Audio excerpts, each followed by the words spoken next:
com vocês aqui.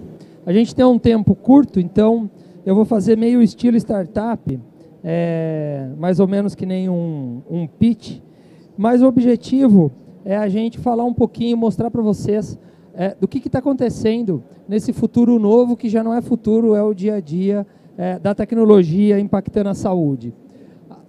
Em 2016, eu fui montar uma palestra para falar desse mesmo assunto, e aí a gente estava explorando naquele momento quais profissões eram profissões do futuro. E tinha um mapeamento com 10 dessas profissões, e a gente viu naquela época que designer de corpo e biohacker eram coisas que estavam sendo apontadas como profissões do futuro.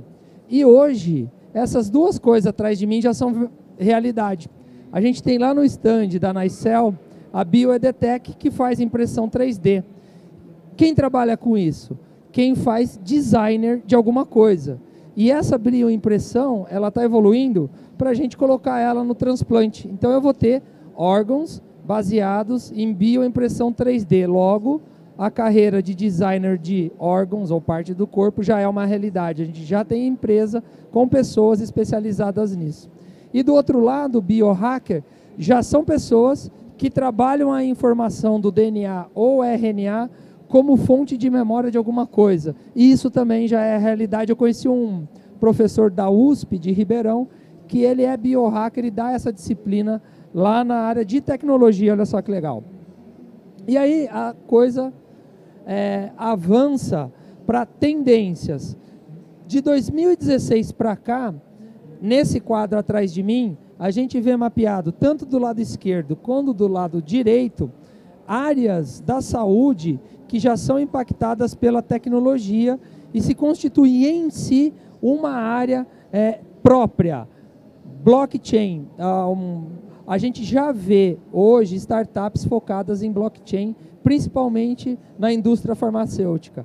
Cada balãozinho desse aqui, ó, que a gente está vendo, é uma startup que tem produto e solução para alguma dessas áreas que já são áreas que a gente vê avançando muito rapidamente dentro da saúde, usando como base para a criação de produto e serviços, tecnologia das mais variadas que a gente pensar.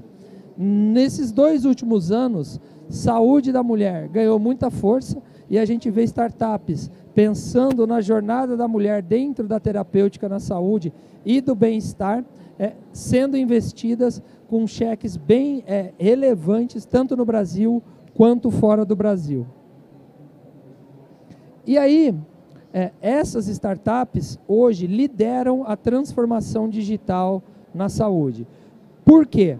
Os modelos que nós conhecemos até esse momento, hospital, plano de saúde, qualquer outro baseado nos negócios de saúde, ainda são modelos que têm uma carga do mercado tradicional muito poderosa, porque a conta ainda é paga com essa estrutura de negócio. E as startups correm paralelo a isso.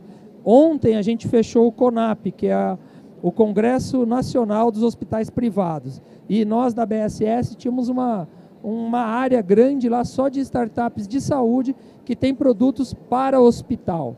A gente fez um desafio, foram 70 inscritas, 10 foram para o evento, 4 premiadas. Todas elas focadas em alguma coisa para hospitais. E aqui a gente vê que a startup ocupa esse espaço hoje. Do começo do ano para cá, já foram mais de 700 milhões de reais investidos em health techs. Cheques de 5 milhões, 50 milhões, 200 milhões. A gente tem a Conexa, que é a maior plataforma de telemedicina da América Latina, captou 200 milhões da Goldman Sachs. A Alice, que é um plano de saúde digital, tem aqui em São Paulo, você paga R$ 29,90 no plano da Alice, captou acho que 50. Gil! Conhece, gente? Gil Jardelli, salva de palmas. Se tem uma pessoa que manja de tecnologia, tá aqui, ó. Então a Alice é um outro exemplo de startup que mordeu dinheiro e está avançando rapidamente. E aqui é a prova disso. Isso é um dado do Saúde Business, mas é um levantamento do Distrito, que mostra para a gente que o mercado de health tech ele cresce e cresce acelerado. Bateu o recorde de 2019 para 2020, 2020 para 21, 21 para 22 e é esperado 23 superar 22. Essa é a tendência. Então, o que a gente está falando aqui é dinheiro, impacto, solução. Mas para essas pessoas conseguirem tudo isso, é preciso ter um problema bem definido. E esse problema a gente olha para a jornada do usuário. E o usuário é todo mundo na cadeia, não é só paciente quando a gente fala de saúde. O médico é usuário, o administrador é usuário, o enfermeiro é usuário, todo mundo que está envolvido, de alguma forma, é usuário.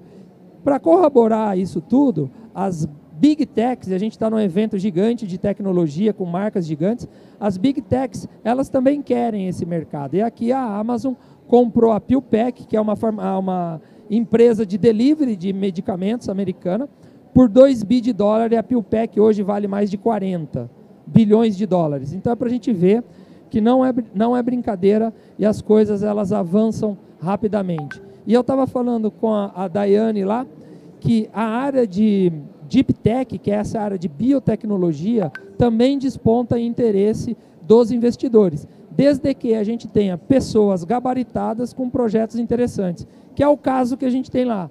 E essa semana saiu essa manchete que o JP Morgan criou um fundo e vai abrir nos próximos dias um desafio para captar Deep Techs. Então, se você tem uma startup de saúde, de biotecnologia, fica ligado, porque esse fundo movimenta aí perto de 200 milhões de dólares só para aportar em biotechs. E não importa onde ela esteja, desde que fale inglês, mas não importa aonde ela esteja, qualquer lugar do mundo. E aí a gente vai passar uma sequência de informações de coisas que estão acontecendo já, né? A medicina está sendo tão impactada, que a sala cirúrgica hoje é assim. A gente vê aqui algumas pessoas andando, uma quantidade mínima, o paciente está aqui e o médico é esse cara aqui, ó. E é ele que vai operar esse paciente, mas não é ele exatamente. Logo em cima, a gente está vendo, se vocês daí vê melhor do que daqui, toda essa estrutura são braços robóticos que vão fazer a cirurgia. Quem vai comandar? O médico, através daquele console. Então, esse médico ele tem que saber lidar com os pedais e com o joystick, olhando o campo aberto, então a área de operação, e guiar o braço robótico para fazer a cirurgia. E aí você pergunta assim, tá, mas por que o médico não vai lá e faz? Porque o médico treme, o médico pode errar, e o robô guiado não treme e não erra, desde que o médico não erre. Então a gente está evoluindo o processo, né? A 5G, que eu vou falar logo mais adiante, ajuda nisso tudo, porque daqui para lá tem um delay de transmissão de informação, então o movimento ele não é 100% simultâneo, e quando a gente faz um circuito fechado usando o 5G, a gente consegue acelerar esse processo. Já são mais de 50 hospitais que têm essa tecnologia no Brasil hoje, e qual é o grande desafio disso? Não é tecnológico, é custo. Esse procedimento é um procedimento caro, nem todo mundo pode pagar por isso. Então a gente tem aqui um desafio de transformar isso num valor agregado mais acessível. Todo mundo gosta de uma palavra que eu tenho muito cuidado de usar ultimamente, que é democratizar o acesso.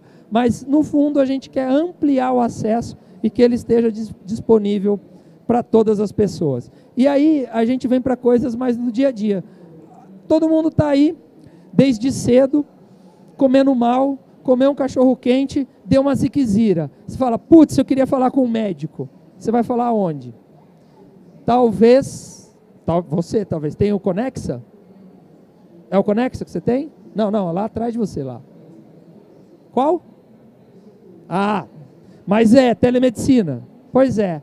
Você poderia ter uma cabine como essa, com um profissional para te ajudar se você não conseguisse interagir com tudo. E lá dentro, o cenário é esse aqui, ó. Você já vai, coloca o negocinho aqui, ele já vê como que está batendo seu coração. Ele fala assim, ó, pega isso aqui, põe no ouvidinho, já transmite a foto do ouvido para ver se está inflamado. Aqui do lado é para a garganta, esse mede a temperatura, e aqui você está fazendo uma chamada de telemedicina. Aí, ele manda a receita para você. Se tivesse a PillPack no Brasil, já chegava pelo iFood o seu remédio aqui para você, exatamente onde você está. E tem uma startup no Rio de Janeiro, a Pharmazon, que faz isso. Se você tiver a receita digital, você manda para a Pharmazon, ela acha uma farmácia perto, manda para você, você compra e ela manda o motoboy buscar e manda entregar onde você mandar. Então essas coisas já estão acontecendo. Ela falou, Cristiano, eu nunca vi. É porque ainda são escalas pequenas. Então a gente está trabalhando para que essas escalas avancem. Isso aqui já está muito mais no dia a dia. Quem tem Apple consegue monitorar a saúde do seu coração. E essa saúde tem validade diagnóstica, porque para a Apple chegar até aqui e você poder trazer todo um relatório de saúde compactado no teu smartphone, eles fizeram um estudo clínico com 400 mil pacientes com a Escola de Medicina de Harvard. Então não dá simplesmente para eu comprar um relógio na esquina e achar que aquilo que ele está me dando é verdadeiro. Então aí você corre um risco de acreditar no relógio, morrer ou não descobrir algo que ia te ajudar. Então, sugiro que vocês não acreditem em coisas que não estão invalidadas com a Anvisa ou com a Comunidade Europeia ou FDA. Nesse caso, a Apple está validada e aí a Samsung falou, beleza, eu também quero.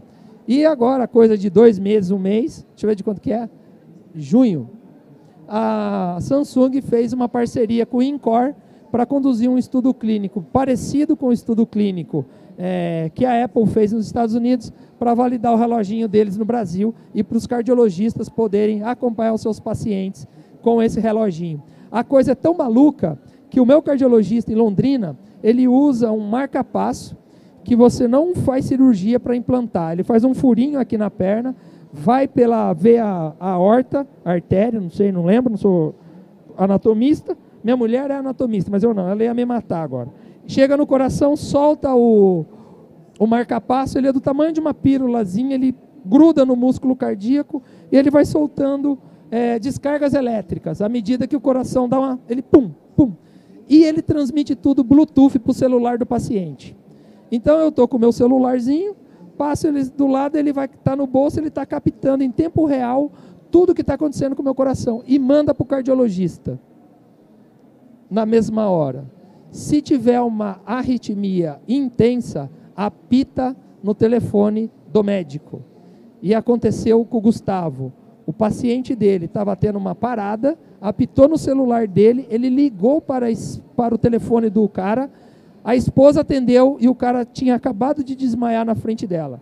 Ele já acionou o resgate e já foi para o hospital, já esperando o paciente. Na cardio, talvez vocês não estejam familiarizados com o tema, para a gente poder ter uma melhor recuperação do atendimento do acidente cardiovascular, o tempo entre pegar o paciente e fazer o atendimento determina o que vai acontecer com ele depois. Quanto menor esse tempo, maior a chance de eu salvar a pessoa e ela não ter sequelas na sequência. Então, o que aconteceu em Londrina, já com 2 pacientes dele, viabilizou atender o paciente, evitar que ele morresse e ele não ter sequela de nenhum tipo para conduzir o tratamento. É um sistema americano que no Brasil só, acho que 89 pacientes usam, porque ele é muito caro e não tem no SUS. Então, mais uma vez, o nosso desafio já não é tanto a tecnologia, mas é transformar isso em algo que todo mundo pode ter. E o 5G chegou de uma vez.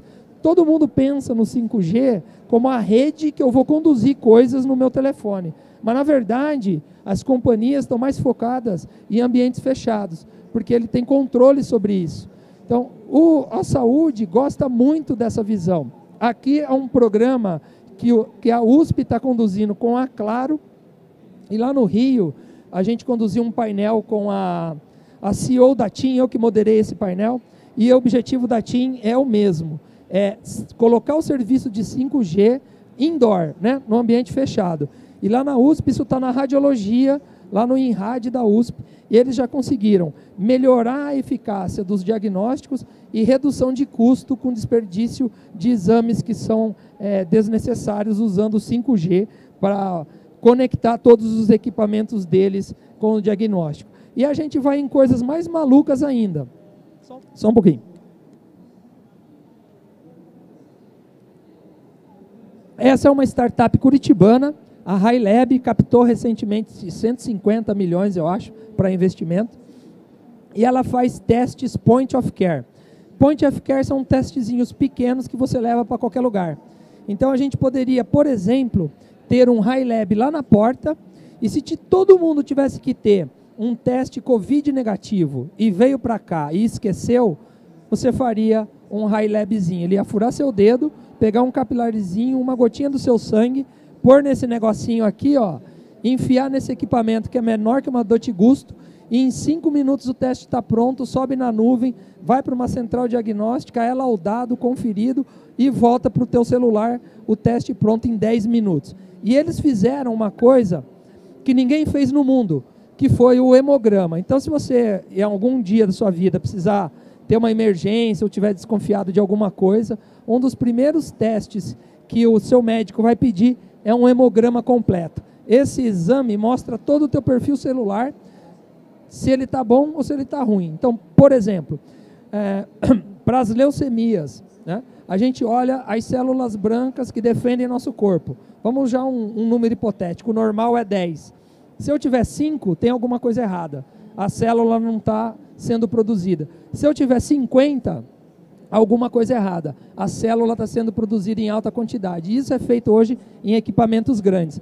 A HiLab conseguiu compartimentalizar esse negócio num testezinho pequeno que usa uma gotinha de sangue e já é validada Anvisa, é validada nos Estados Unidos, e eles vão vender, espero eu, para o mundo inteiro. Já estão em alguns hospitais colocando isso. E aonde é importante? Numa UTI, num pré-cirúrgico, na oncologia, em que a gente precisa ter resultados de exame muito rápidos para tomada de decisão clínica e acompanhamento do paciente.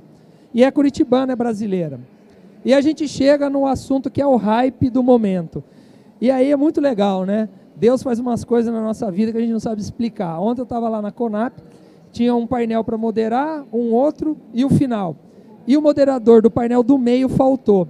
E pediram para eu moderar. E qual que era o tema? Metaverso na saúde. E do meu lado, 3 médicos que trabalham com metaverso. E aí, o que a gente vê aqui, ó? O metaverso está sendo utilizado, ou o ambiente imersivo, 3D, de, sei lá, deem o nome que vocês quiserem aí, tá? Para a gente fazer treinamento. Algumas escolas de medicina já usam isso para fazer treinamentos de técnica cirúrgica, de anatomia. Então a gente já consegue colocar o modelo anatômico, tirar osso, separar músculo, isolar cadeia venosa, para o aluno aprender de uma forma diferente do que só no livro. No cadáver vai ter que aprender, porque ele vai ter que operar um dia, mas aqui traz uma experiência que a gente pode levar para outros lugares. A gente fez isso na PUC, eu dou aula na medicina da PUC, de tecnologia, e a gente estava com um amigo meu que é médico no DASA, o professor de uro na PUC, e a gente colocou o professor num avatar, o outro no outro, e o aluno e o modelo da pelvis entre eles todos. Eles fizeram uma aula separando os modelos, olhando o músculo, olhando as coisas que precisava olhar na pelvis, para aquela aula de urologia. Foi muito legal. Então isso já faz. E do meu lado estava o professor da UFRJ, que toca isso lá na UFRJ, tem essa disciplina lá, com mestrado e doutorado, eu nem sabia, né? E aí, aqui em São Paulo, o Hospital Sabará fez a primeira cirurgia simulada no metaverso. Aí vocês vão perguntar como que é isso. Eles pegaram esse ambiente, um boneco de técnica cirúrgica hiperrealista, a médica cirurgiã era um avatar, e o médico que estava, acho que Rio de Janeiro, não sei, em outro lugar, que era o especialista naquela cirurgia, era outro avatar. E aí ele via o que a médica estava vendo. E o que ela fez? Ela fez uma biópsia de tumor cerebral. Então ela simulou a cirurgia, e o colega especialista em tumor cerebral falava, ó, vai para a direita, vai para a esquerda. Ela conduzia isso, e o movimento dela, verdadeiro, de pinça, refletia no boneco. Então foi a primeira vez que um corpo médico testou isso.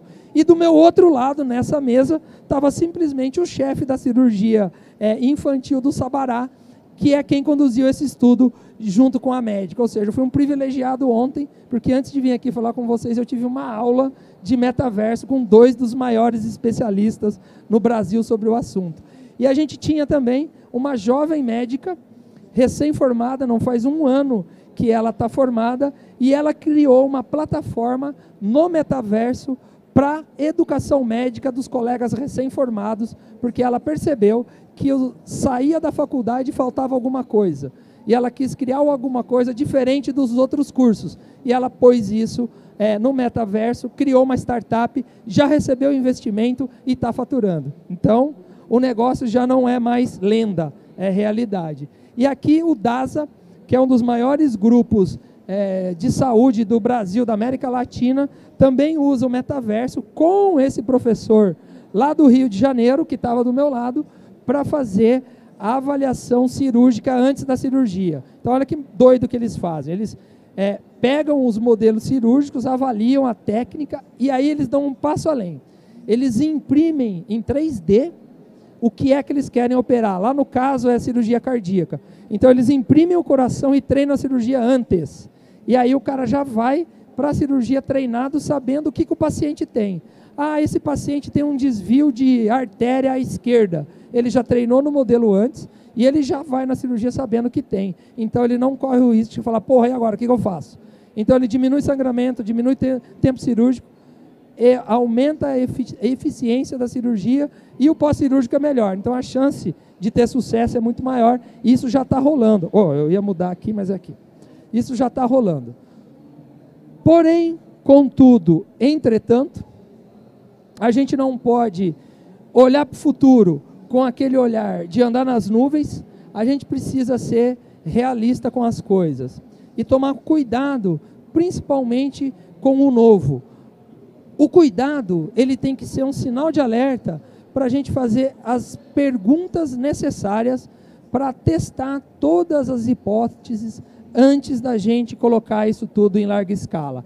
Não pode ser um freio para bloquear o avanço, porque determinado setor freia, mas outro avança. As health techs, elas avançam independente da opinião de hospital, de médico, de regulatório. As pessoas movidas a propósito e transformação, que são os startupeiros raiz, nas health techs ou em outras, eles querem impactar a vida das pessoas, criar novas soluções com o que tem hoje. Então, o que tinha 50 anos atrás, não é mais possível fazer o que a gente faz e quer fazer nos próximos 50 anos.